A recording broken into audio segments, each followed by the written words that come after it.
ગઈ તારીખ 4/8/26ના વહેલી સવારે ગુંદાળા ફાટક ગોંડલ પાસે રેલવે ટ્રેક પાસે એક અજાણી મહિલાની લાશ મળેલી, જેને અનુસંધાને ગોંડલ બી ડિવિઝન પોલીસના માણસોએ એમ્બ્યુલન્સમાં લાશને ગોંડલ સિવિલ હોસ્પિટલમાં લઈ ગયેલા હતા. જે હદ વિસ્તાર ખરેખર રાજકોટ રેલવે પોલીસ સ્ટેશન વિસ્તારનો હતો, જેથી તાત્કાલિક ગોંડલ આઉટપોસ્ટના પીએસઆઈ તથા સ્ટાફ ગોંડલ સિવિલ હોસ્પિટલ ખાતે જતા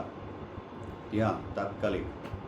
મરનાર બેનની ઓળખ કરાવી. મરનાર બેનનું નામ મંજુબેન, વાઇફ ઓફ વિનુભાઈ બારૈયા, ઉંમર વર્ષ 44ના, પોતે ગોંડલ વોરાકોટડા રોડ ઉપર રહેતા હોય, જેની ઓળખ થતાં તાત્કાલિક એડીનો બનાવ જાહેર કરી, જેને અનુસંધાને મહિલા બેનનું ઇન્ક્વેસ્ટ પંચનામું કરતા જેમાં તેના માથાના ભાગે તથા બંને હાથમાં ઈજાઓ થયેલ હોય, જે શંકાસ્પદ જણાતા તાત્કાલિક રાજકોટ ફોરેન્સિક વિભાગ સિવિલ હોસ્પિટલ ખાતે તેનું પીએમ કરાવવામાં આવેલ બાદ આ બાબતે એસપી સાહેબની સૂચના આધારે બનાવના મૂળ સુધી પહોંચવું ખૂબ જરૂરી હોય, જેથી રાજકોટ રેલવે પોલીસ સ્ટેશનના પીએસઆઈ વાળા તથા પીએસઆઈ જાડેજાની અલગ અલગ ટીમો બનાવી ડિસ્ટાફને સદરુ બેનના રહેણાંક મકાન તથા ગોંડલ રેલવે સ્ટેશન આજુબાજુના વિસ્તારમાં જ્યાંથી બહેનની લાશ મળેલી તે વિસ્તારમાં કેમેરા ચેક કરવા માટે બનાવેલી ટીમ, જેને અનુસંધાને આગલી રાતે સદરુ બેનની સાથે એક અજાણ્યો ઈસમ જોવામાં આવેલો, જેથી તાત્કાલિક બેનના પરિવારમાં તેની જે દીકરી છે પાયલબેન, તેમને આ બાબતે પૂછતા તેમણે એવી વાત કરેલી કે આ જે ઈસમ છે એનું નામ પ્રકાશ કિશોરભાઈ સોલંકી, જે ભગવતપુરા ગોંડલનો રહેવાસી છે અને છેલ્લા 2-3 વર્ષથી સદરુબેન મંજુબેન સાથે તેને પ્રેમ સંબંધ છે.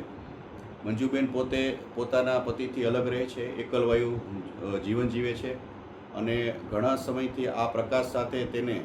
ઝઘડાઓ પણ થાય છે. જે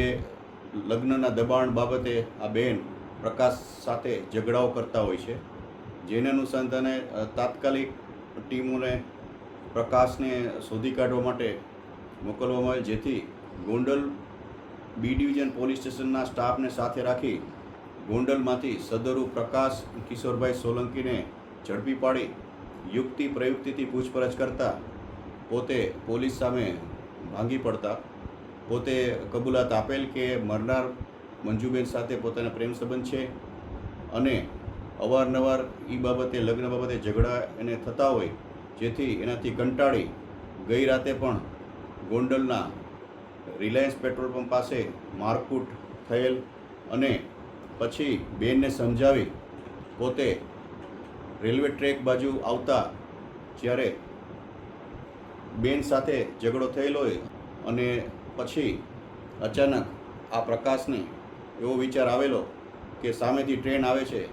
તો આ બેનને સમજાવી ત્યાં લઈ ગયા ટ્રેક પાસે અને ચાલુ ટ્રેનમાં સાઈડમાંથી બેનને ધક્કો મારતા આ બેન ટ્રેન સાથે ભયંકર અથડાતા તેને માથામાં તથા હાથમાં ગંભીર ઈજાઓ થયેલ છે અને એનું મોત નીપજેલ છે, જેથી આ બાબતે સદરુ એડીનો બનાવ મર્ડરમાં કન્વર્ટ થયેલ છે, જેથી રાજકોટ રેલવે પોલીસ સ્ટેશનમાં તાત્કાલિક મર્ડરનો ગુનો દાખલ કરી તપાસ સંભાળતા સદરુ આરોપીને અટક કરવા ઉપર અને બનાવને અનુસંધાને પુરાવા મેળા ઉપર અને આરોપીના કોર્ટમાંથી નામદાર કોર્ટમાંથી પોલીસ રિમાન્ડ મેળા ઉપર હાલની તપાસ ચાલુ છે.